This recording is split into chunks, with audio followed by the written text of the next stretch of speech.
요한복음 5장 5절 우리 함께 한 목소리로 읽어보겠습니다. 시작. 거기에 38년 동안 병약함을 지닌 어떤 사람이 있더라. 아멘. 오늘 말씀 주제는 마음이 아픈 분들을 위한 메시지입니다. 형제 자매님들, 올해 제가 몸살 감기로 인해 수요 모임을 가지지 못했던 적이 있었습니다. 당시에 저는 새벽부터 열이 났고 오한이 있었고 몸이 무거워졌습니다. 그래서 제가 할 수 있는 거라곤 아파하며 누워서 하루 종일 천장만 바라보는 거였습니다. 건강의 중요함을 다시 느꼈던 날이었죠. 그런데 성도님들, 제가 이런 인상적인 말을 들은 적이 있는데요. 우리의 몸만 감기에 걸리는 게 아니라 우리의 마음도 감기에 걸립니다. 계속 되새기게 되는 말이었습니다. 그리고 되새길수록 정말 맞는 말이었습니다. 그렇지 않습니까? 종종 우리의 마음은 병들 때가 있습니다. 그래서 우리의 얼굴은 주변 사람들에게 웃고 있지만 우리의 마음은 울상일 때가 있습니다. 우리의 손은 열심히 일을 하고 공부를 하고 있지만 마음은 무기력함에 빠질 때가 있습니다. 우리의 다리는 오늘도 뚜벅뚜벅 걷고 있지만 우리의 마음은 오늘도 병상에 누워 있을 때가 있습니다. 이렇게 병상에 누워 있는 기간이 길어지면 마음의 욕창이 생기기도 합니다. 그렇다면 우리의 마음이 이렇게 병들어 눕게 되는 이유는 무엇일까요? 첫 번째로 걱정이 원인일 수 있습니다. 형제 자매님들께서는 요즘 무엇을 걱정하고 계시나요? 집안에 필요한 재정이 제때 들어오지 않을까 걱정하고 계십니까? 앞으로 치게 될 시험들과 진로들로 인해서 걱정하고 계십니까? 결혼과 취업으로 인해 걱정하고 계십니까? 아픈 가족들로 인해 걱정하고 계십니까? 내 사랑하는 비기독교인 가족과 친구들이 구원받지 못할까 봐 걱정하고 계십니까? 이런 걱정들이 하나 둘씩 우리 마음에 달라붙어서 스며들고 병들게 하면 우리는 지쳐 쓰러질 수 있습니다. 두 번째로 죄가 우리의 마음을 병들게 할 수 있습니다. 아시다시피 사람마다 취약한 죄는 다 다릅니다. 어떤 사람은 예를 들면 분노에 취약합니다. 그래서 일이 잘 안 풀리거나 누군가와 말이 안 통하면 신경질을 부리며 분노로 해결하려고 합니다. 그러고 나서는 크게 후회하죠. 하지만 분노를 멈출 수 없어 감정 통제가 안 돼가지고 후회가 계속 반복됩니다. 또 다른 사람은 술과 같은 것에 취약합니다. 마시지 않아야 하는 것을 알지만 이미 중독되어서 자신의 건강을 해치고 있고 자신의 소중한 사람들에게까지 상처를 입히고 있습니다. 술을 마시고 나서는 항상 마음속 깊숙이 후회합니다. 하지만 그 후회가 계속 반복됩니다. 이 외에도 사람은 선정적인 영상이나 상상, 뒷담화, 욕설, 교만, 거짓말, 도둑질, 시기 질투, 불순종, 게으름 등등 여러 죄들에 취약하여 죄를 범하고 후회하길 반복합니다.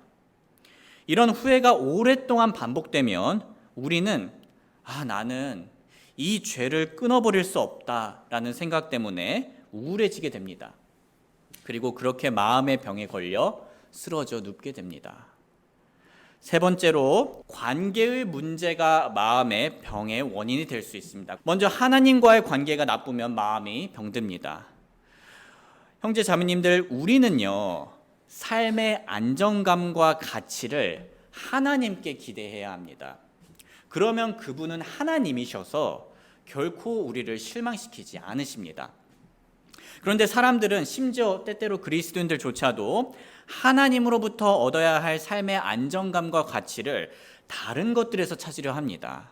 예를 들면 매력적인 이성이나 많은 돈, 인기, 학력, 경력, 가족들에게서 찾으려 합니다. 물론 그러한 것들이 나쁘다는 말이 아닙니다. 좋죠. 그렇지만 우리의 이 공허한 마음을 다 채워줄 정도로 좋지는 않습니다. 제가 부부학교 책을 읽다가 아주 인상적인 문구를 봤습니다. 그 책의 저자는 프랑스의 철학자 블레즈 파스칼의 말을 인용하였는데요. 그 말은 다음과 같았습니다. 모든 인간의 영혼 안에는 하나님만이 채우실 수 있는 텅 빈 공간이 있다. 정말 맞는 말입니다. 또한 우리는 하나님과의 관계뿐만 아니라 주변 사람과의 관계가 나쁘면 마음이 병듭니다. 만약 가장 가깝고 가장 사랑해야 할 배우자와의 관계가 의무적이어지고 차가워지면 마음이 병듭니다. 친밀해야 할 부모 자녀의 관계가 깨지면 마음이 병듭니다. 자주 보는 친구와 매일 보는 직장 동료와의 관계가 나빠지면 스트레스가 생겨 마음이 병듭니다. 심지어 교회 지체들이 하나 되지 못하고 계속 갈라지고 나눠지면 이 예수님의 그리스도의 몸인 교회도 지체들도 마음에 병이 듭니다. 하지만 이런 일들은 우리에게 언제나 일어날 수 있고요. 실제로 일어납니다. 마지막으로 내가 나와의 관계가 나쁘면요. 마음이 병듭니다. 내가 나를 한심하게 쳐다보고 내가 나를 함부로 대하고 내가 나를 쓸모없는 존재로 생각하면 마음이 당연히 병들게 되겠죠. 정리하자면 우리는 마음처럼 잘 되지 않는 관계들로 인해 고독해져서 마음이 병들어 쓰러질 때가 있습니다. 소중한 형제 자매님들, 지금까지 우리는 마음이 병드는 3가지 이유들에 대해 살펴보았는데요. 아마 들으시면서 내 마음을 아프게 하는 것들이 하나 둘씩 기억나셨을 겁니다. 그렇다면 우리는 이런 마음의 병을 어떻게 확실히 치료할 수 있을까요? 오늘 본문을 보면 그 해답을 찾을 수 있습니다. 요한복음 5장 1절에서 5절 제가 읽어보겠습니다. 눈으로 마음으로 따라와 주시면 감사하겠습니다. 이 일 뒤에 유대인들의 명절이 있어서 예수님께서 예루살렘에 올라가시니라. 이제 예루살렘의 양시장 곁에 히브리 말로 베데스다라 하는 연못이 있는데 거기에 주랑 5개가 있고 이것들 안에 허약한 자, 눈먼 자, 다리 저는 자, 몸이 오그라든 자들의 큰 무리가 누워 물이 움직이는 것을 기다리더라.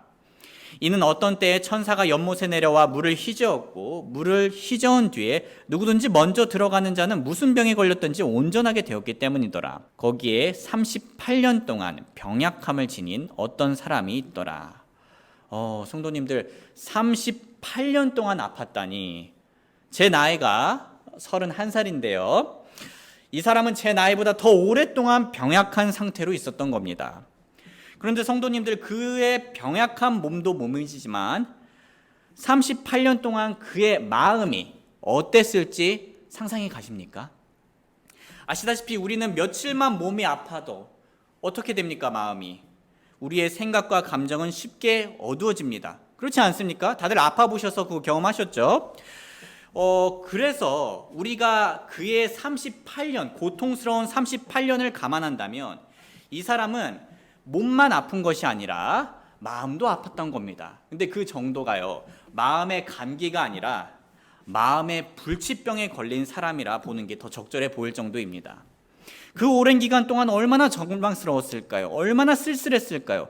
나중에 본문을 보면 아시겠지만 심지어 그는 그 연못으로 들어가도록 그를 도와주는 친구나 가족도 없었습니다. 누가 보더라도 이대로라면 이제 그는 지난 38년보다 더 적게 남은 나머지 인생 동안 그저 죽음만 기다려야 했습니다. 저는 그가 느꼈을 걱정과 우울함과 비참함이 감히 상상도 되지 않습니다. 그렇게 시궁창 시한부 인생을 살고 있던 그에게 어느 날 한 분이 다가와 말을 걸었습니다. 한번 같이 읽어보겠습니다. 시작. 예수님께서 그가 누운 것을 보실 때 그가 이제 그런 상태로 오랫동안 있은 줄 아시고 그에게 이르시되 내가 온전하게 되고자 하느냐 하시니. 형제 자매님들, 우리가 이 구절을 가만히 생각해 보면 사실 이 질문은 조금 독특합니다. 우리 중에서 누가 길거리에서 휠체어에 타신 분들께 가서 갑자기 치료되고 싶으세요? 라고 말을 하겠습니까? 그렇게 질문할 분들 혹시 여기 계시나요? 모르는 사람한테 갑자기 가서 휠체어 타신 분한테 가서 치료되고 싶으세요? 온전하게 되고 싶으세요? 라고 말을 하는 분들은 거의 없습니다. 왜냐하면 우리는 그분들이 당연히 낫고 싶어 하는 것을 이미 알고 있기 때문입니다. 예수님께서도 그가 얼마나 간절히 낫고 싶어 하는지 묻지 않아도 이미 아셨습니다. 심지어 예수님은 그가 얼마나 오랫동안 그 상태였는지도 잘 아셨습니다. 그럼에도 불구하고 예수님께서는 그에게 다가가 너가 온전하게 되고자 하느냐라고 질문하셨습니다. 왜 그러셨을까요? 한 신학자는 이런 예수님의 질문을 다음과 같이 설명해 주었습니다. 그분의 질문은 몇 가지 목적을 달성했습니다. 그 남자의 주의를 집중시키고 그가 자신의 필요에 집중하게 해주시고 치유를 제공하고 그리스도의 사랑과 관심의 깊이를 그에게 전달했습니다. 그래서 이 질문은요, 그 병약한 남자를 치유하기 위한 사랑스러운 예수님의 질문이었던 겁니다. 예수님의 질문 뒤에 그 허약한 사람은 이렇게 대답을 했습니다. 그 허약한 사람이 그분께 대답하되 선생님이요, 물을 휘저을 때에 나를 연못에 넣어주는 사람이 없어 내가 가는 동안 다른 사람이 나보다 먼저 내려가나이다 하매, 이 사람은 천사가 연못에 내려와 물을 휘저을 때 누군가 자신을 연못에 넣어주면 자신이 치료될 수 있다고 생각하였습니다. 자, 여기 화면을 보시면 베데스다 연못으로 여겨지는 곳의 위치는 저기에 있습니다. 제가 동그라미 쳐놨죠. 그리고 저기를 좀 더 자세히 보면은 이렇게 베데스다 연못으로 여겨지는 장소의 모습을 이렇게 화면으로 보여드리겠습니다. 베데스다 연못은 성전산 북쪽에 있고 물이 간헐적으로 뿜어져 나오는 곳이었습니다. 그리고 베데스다는 자비의 집이라는 뜻을 가지고 있고요. 성도님들, 베데스다 연못은 대체 어떤 곳이었길래 사람들을 치료하는 힘이 있다고 알려진 걸까요? 사실 대부분의 성경학자들은 베데스다 연못의 치료 효과를 그저 미신 또는 속설이었다고 봅니다. 그 설명을 제가 읽어드리겠습니다. 그 연못은 간헐천에서 공급된 것으로 보이며 사람들은 그 간헐천의 물에 치유력이 있다고 상상하였습니다. 고대 자료에 따르면 연못의 물은 그 안에 있는 미네랄로 인해 붉은 색조를 띠고 있었다고 합니다. 이스라엘은 겨울에 비가 오고 그 비가 석회암으로 된 땅에 스며들었다가 여름에 조금씩 뿜어나와 이스라엘의 생명을 유지시킨다. 그중 베데스다 연못은 간헐천으로 새로운 물을 가끔 일시에 뿜어내는데 이때 병자가 들어가면 낫는다는 속설이 있었다. 그래서 우리가 이해를 할 수가 있죠. 왜 갑자기 물이 움직여졌는지. 그러면서 그 당시에 이런 속설이 있었습니다.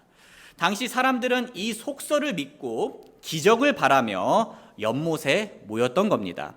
그리고 연못에 모였던 사람들 중에는요, 38년 동안 병을 앓아온 한 남자가 있었습니다. 저는 이 배경을 알고 나서 그 병약한 자가 더 안타까웠습니다. 바닥 밑에 지하가 있구나라고 생각하면서 말입니다. 왜냐하면 그가 그토록 오랫동안 기대했던 치료법은 그저 속설이었기 때문입니다. 하지만 지금 그 앞에 있는 분은 그가 예상하지 못했던 확실한 치료자였습니다. 요한복음 5장 8절에서 15절 말씀, 예수님께서 그에게 이르시되 일어나 네 자리를 들고 걸어가라 하시니 그 사람이 곧 온전하게 되어 자기 자리를 들고 걸어가니라. 바로 그날은 안식일이더라. 그러므로 유대인들이 병 나은 사람에게 이르되 오늘은 안식일이니 내가 내 자리를 나르는 것은 율법에 어긋나느니라 하매, 그가 그들에게 응답하되 나를 온전하게 하신 분 바로 그분께서 내게 내 자리를 들고 걸어가라 하셨느니라 하니, 이에 그들이 그에게 묻되 내게 내 자리를 들고 걸어가라 한 사람이 도대체 누구냐 하매, 이 부분 잘 봐주시길 바랍니다. 병 고침을 받은 사람은 그분이 누구인지 알지 못하였으니 이는 그곳에 무리가 있으므로 예수님께서 이미 자리를 옮기셨기 때문이라. 그 뒤에 예수님께서 성전에서 그를 만나 그에게 이르시되, 자, 우리 한번 같이 읽어볼까요? 시작. 보라, 내가 온전하게 되었으니 더 심한 것이 내게 생기지 않도록 다시는 죄를 짓지 말라 하시매, 그 사람이 떠나가서 유대인들에게 자기를 온전하게 하신 분은 예수님이라고 말하니라. 성도님들, 놀라운 일이 일어났습니다. 속설이 아니라, 미신이 아니라 바로 예수님께서 그를 온전하게 해주셨습니다. 그리고 본문을 보시면 우리가 주목할 만한 사실이 하나 더 있습니다. 그건 바로 이 병약한 자는 처음에 예수님이 누구인지 알았습니까? 몰랐습니다. 심지어 치료받은 직후에 예수님이 누군지 알았습니까? 몰랐습니다. 하지만 예수님은 은혜로 그를 일으켜 세워주셨습니다. 그는 몸이 나으면서 그동안 몸이 아픔으로 마음고생했던 것도 자연스럽게 치유가 되었을 겁니다. 다행히 몸과 마음이 회복된 그 남자는 나중에 예수님을 다시 만나게 되었습니다. 그리고 예수님은요, 그에게 무엇보다 이런 말을 하셨습니다. 다시는 죄를 짓지 말라. 여기서 우리는 또 한 가지 매우 중요한 사실을 알 수 있습니다. 예수님께서는 그의 몸과 마음뿐만 아니라 그것들보다 훨씬 더 중요한 영적인 부분, 구원에도 관심을 가지며 죄에서 그를 치유해 주시려 하셨습니다. 예수님은 그의 모든 부분을 온전하게 하시려는 분이셨습니다. 그리고 그 남자는 이제 예수님을 제대로 알게 되었고 자기를 온전하게 하신 분은 예수님이라고 고백하였습니다. 사랑하는 형제 자매님들, 오늘 본문에 나온 병약한 남자는 38년 동안 병에 걸려 혼자서는 움직일 수 없었고 계속 누워 있어야 했습니다. 저는 오늘 우리 모두에게 질문해 보고 싶습니다. 혹시 지금 우리의 마음을 병들게 하고 쓰러지게 만들고 계속 병상에 누워있게 무기력하게 만드는 것은 무엇이 있습니까? 설교 노트를 작성하시는 분들은 한번 적어보시고요. 다른 분들은 한번 생각해 주시면 감사드리겠습니다. 지난 한 주 동안, 한 달 동안, 몇 년 동안 불치병처럼 나의 마음을 아프게 만드는 그것은 무엇입니까? 걱정입니까? 학업에 대해 걱정이 되십니까? 진로가 불안하십니까? 시험, 취업, 결혼, 노후만 생각하면 앞이 깜깜하십니까? 그 걱정이 나를 지쳐 쓰러지게 만들고 있습니까? 아니면 죄입니까? 교회 사람들은 모르고 가족들만 아는 나의 죄가 있습니까? 가족들은 모르고 나만 아는 나의 죄가 있습니까? 사실 우리는 다 그런 죄들이 있습니다. 혹시 그 죄가 계속 나를 무기력하게 만들어 쓰러지게 만듭니까? 관계의 문제가 나를 아프게 합니까? 어느 관계가 문제가 되고 있으십니까? 하나님과의 관계가 건강하지 않습니까? 친구와 다툼이 있고 직장 동료와 갈등이 있고 손님들의 무리하고 무례한 요구가 있고 부부싸움이 벌어지고 가족 간에 불화가 있습니까? 아니면 나를 쓸모없는 존재로 생각하고 있습니까? 마음처럼 되지 않는 관계들이 나를 고독으로 끌고 가서 나를 일어나지 못하게 짓밟고 있습니까? 무엇이 여러분의 마음을 멍들게 만들고 있습니까? 성경을 통해 오늘 예수님께서는요, 이렇게 마음이 병들어 누워있는 우리에게 묻고 계십니다. 너가 온전하게 되고자 하느냐? 예수님께서는 우리의 아픔에 따뜻한 관심을 가지시는 분이십니다. 그런데 때때로 우리는요, 이렇게 나에게 사랑스러운 관심을 가지시는 분을 제쳐두고 사람들에게 인기 있는 방법들을 통해 우리의 아픔을 해결해야 할 때가 너무나 자주 있습니다. 예를 들면 좋은 옷이나 집이나 차로 내 아픔을 달래보려 하고요. 술이나 쾌락으로 나의 아픔을 마취시켜보려 하고 경력, 학업, 외모 같은 것들을 통해 사람들에게 인정받는 걸로 치유해 보려고도 합니다. 하지만 그런 것들은 우리 마음속에 근원적인 아픔을 결국 치유할 수 없습니다. 오히려 헛헛함을 더 느끼게 되고요. 그것들조차도 나를 온전하게 할 수 없구나라고 하면서 나를 더 비참하게 만듭니다. 마치 연못의 속설이 그 병약한 자를 고칠 수 없었던 것처럼 말입니다. 하지만 여기 기쁜 소식이 있습니다. 예수님께서 우리의 아픈 마음을 치유하실 수 있으십니다. 지쳐 쓰러져 있는 우리를 일으키실 수 있습니다. 우리의 모든 부분을 온전하게 하실 수 있으십니다. 그러니 소중한 형제 자매님들, 오늘 아침 우리 모두 우리의 마음속에 있는 아픔을 숨겨두지 말고 예수님께 가져오길 바랍니다. 그분은 우리를 사랑하시며 우리의 아픔에 진실되게 관심을 가지는 분이십니다. 그리고 우리를 아프게 하는 것이 무엇이든 상관없이, 그것이 얼마나 최악인지 상관없이 우리를 치유하여 온전하게 하실 수 있는 분이십니다. 이 사실을 믿고 예수님께서 나를 온전하게 하셨다고 고백하게 되는 저와 여러분들이 되길 주님의 이름으로 소원합니다. 마지막으로 이 말씀을 함께 읽겠습니다. 시작. 수고하고 무거운 짐진 모든 자들아, 너희는 내게로 오라. 내가 너희에게 안식을 주리라. 잠시 노래가 연주되는 동안 하나님께서 오늘 본문 말씀을 통해 우리 마음속에 얘기해 주신 내용이 있다면 그것을 붙들고 기도하는 시간 가지겠습니다. 기도하겠습니다. 사랑하는 주님, 오직 예수님만이 저희들이 경험한 아픔과 고통과 트라우마를 치유하실 수 있습니다. 오직 예수님만이 마음속 깊은 곳에서 아파하며 홀로 누워있는 저희를 일으켜 세우실 수 있습니다. 오직 예수님만이 저희들의 삶의 모든 부분을 완전하게 회복시킬 수 있습니다. 그러니 오늘 아침 저희는 오직 예수님께 곧장 나아가려 합니다.